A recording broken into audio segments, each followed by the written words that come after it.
Hi guys, welcome back. This is Kat with the Soft Spoken Podcast. Lovely to have you here. And today we are talking about life after social anxiety.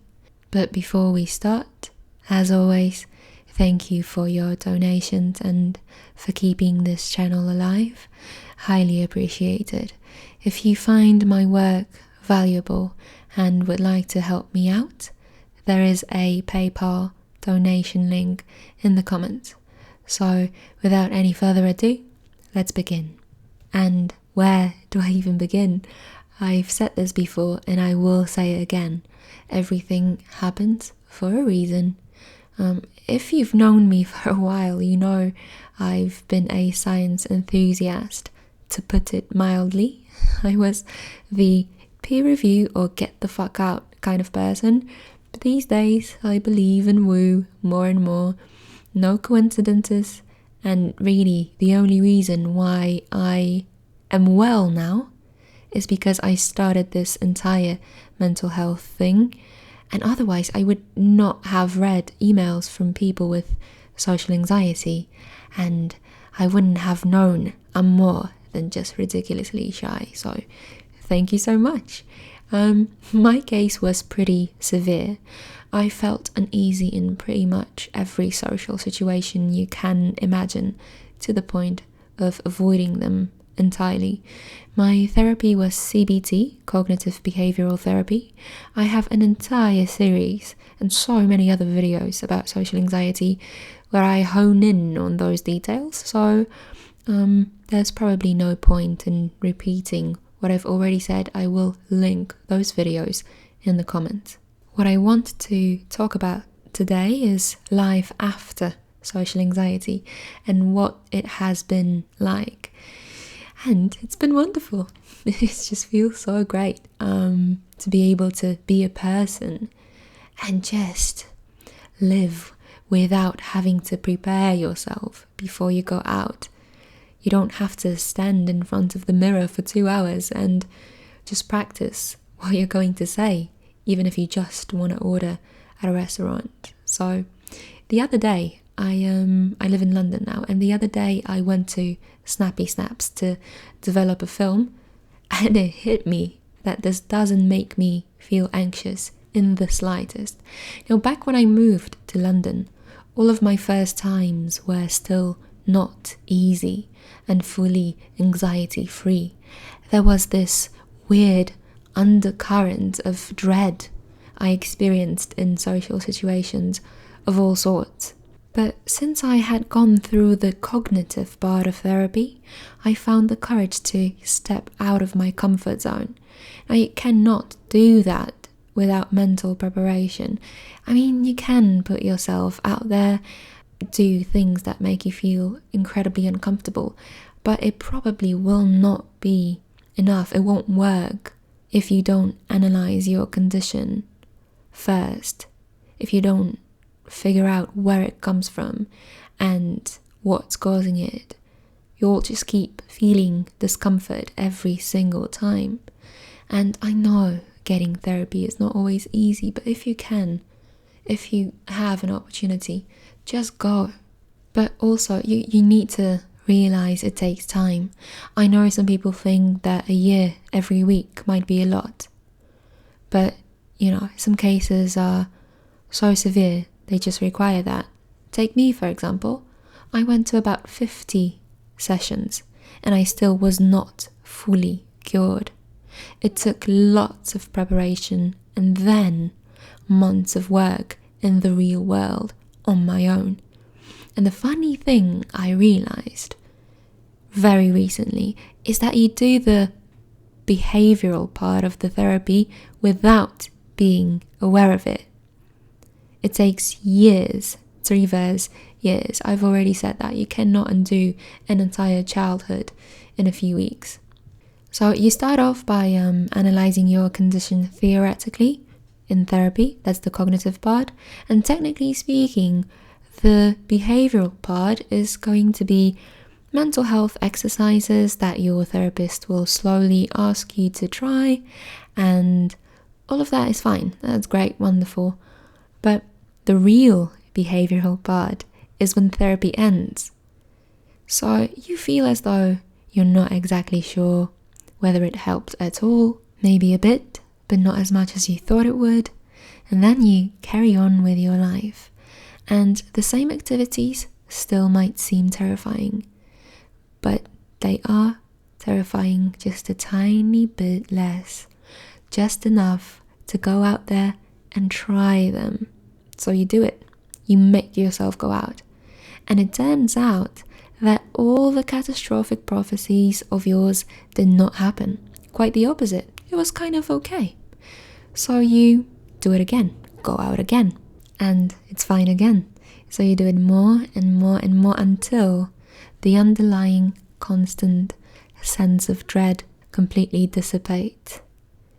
Most of it is done mindlessly until one day you realize that feeling of tightness in your stomach is gone. You didn't even think about preparing this time. Didn't think of what you're gonna say.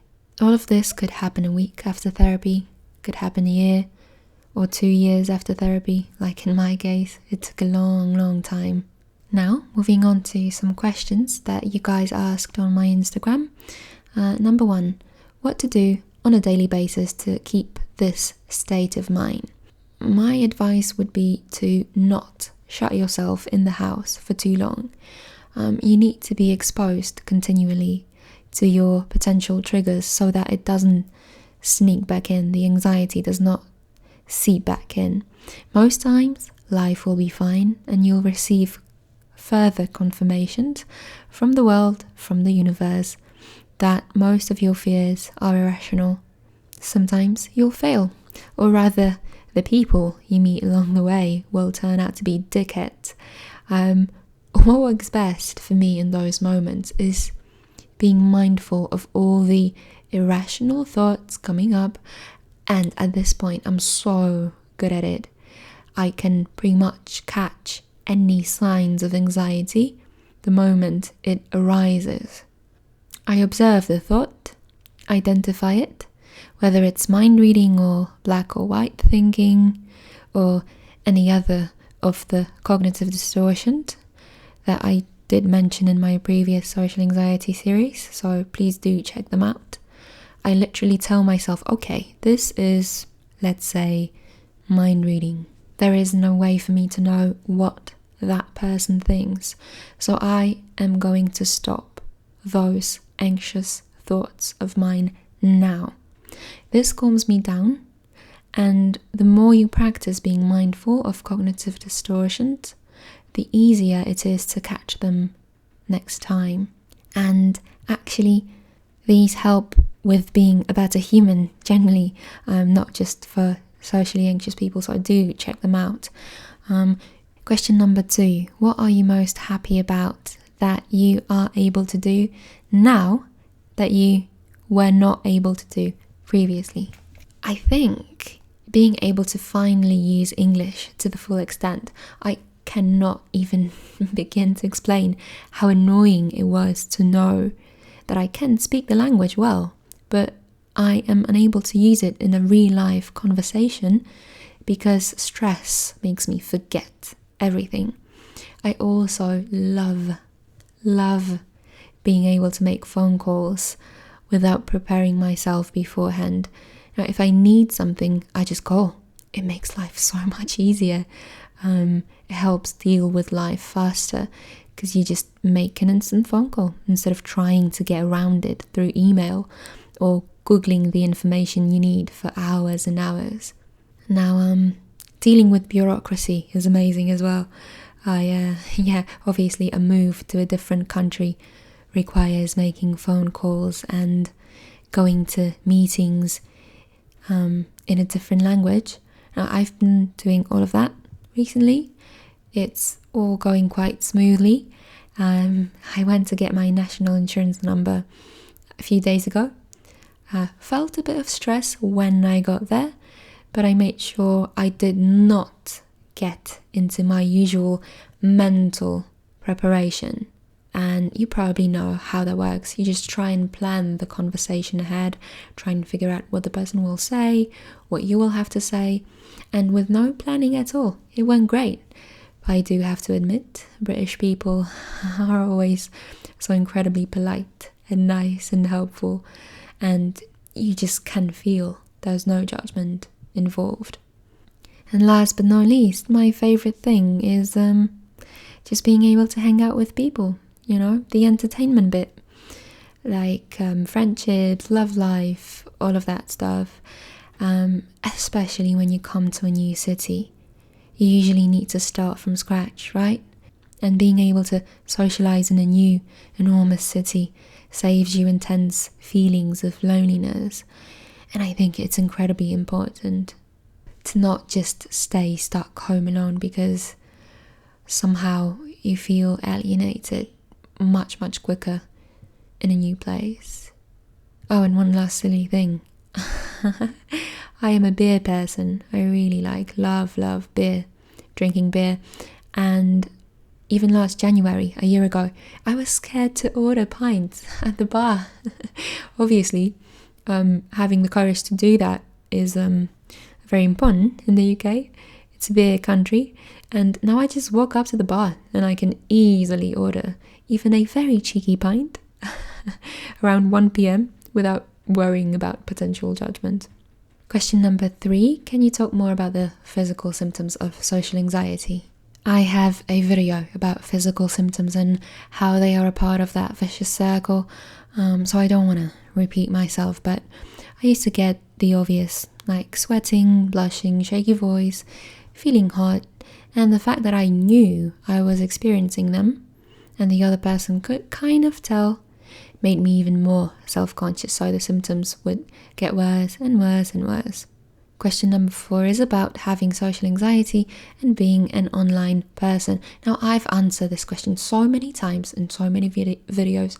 I'm just not going to repeat myself because it's just silly. I'm going to leave a link in the comments so that you can watch it if you want to know. Question number 5, how to know you've met a good therapist. Now, so many people tell me that their therapists don't really talk, which is usually really surprises me because my therapist used to talk a lot.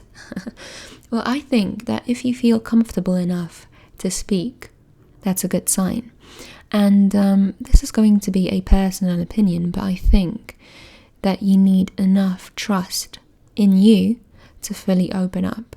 Because if you hide things from your therapist, the therapy will not work. I think it's different for everyone, depending on what kind of a person you are, but I prefer it when the therapist builds a friendly bond. And as I've said, I've met so many people that told me that their therapists don't talk much. And to me, that creates a weird doctor to patient cold environment. And my therapist would talk more than I did sometimes. She would give me examples from her private life, sometimes just speak about non-therapy related things, and I just liked her. That's it. So yeah, maybe you need to just like them, because when you do, trust comes along quickly. Question number 6, do I, as a patient, decide that I want to start therapy? Now, I think this is one of the biggest misconceptions about therapy, psychologists, psychiatrists, and therapists. Well, technically speaking, for every mental health issue, you should visit a psychiatrist first.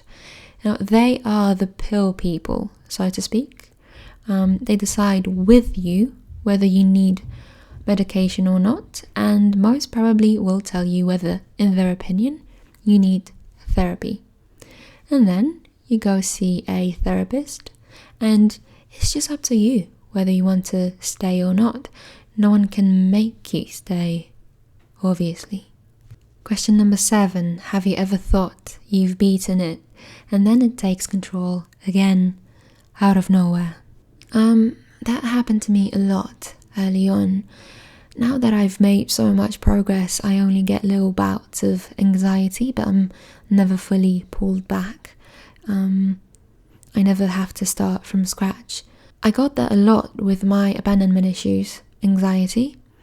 That must have been one of the most annoying periods of my life, because as I've mentioned on Instagram, for 6 months I would go back to therapy, go over the same damn thing, feel better for an hour or so after the meeting, and then it would just set back in. But yeah, I explained that a little bit more on my Instagram, so you can go and check it out, check the post out. Which, by the way, leads me to the next question.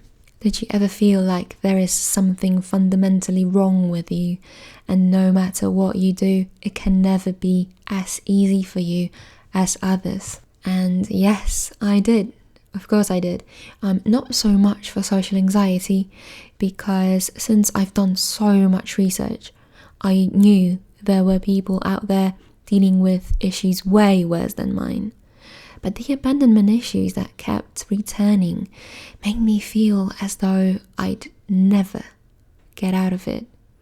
But once again, as I've said on Instagram, I just kept on pushing, and finally something clicked. And I think, again, it's important to realize that you cannot undo years of neglect or developing a mental disorder in just a few weeks.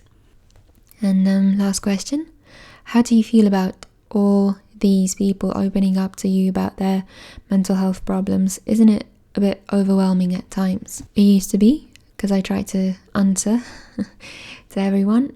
I got used to it by now. I find it incredibly helpful when people open up to me and are very honest, because it helps me write better. What I'm not a huge fan of is people trying to almost blackmail me into replying. You need to realize that I get multiple messages daily. It's impossible for me to speak to everyone, both mentally and physically. People forget about that and just unload onto me, expecting me to be a free therapist. And I can't. I'm sorry, but I cannot do this for my own mental health. I just cannot do that. So yeah, hopefully people can understand that. That would be great.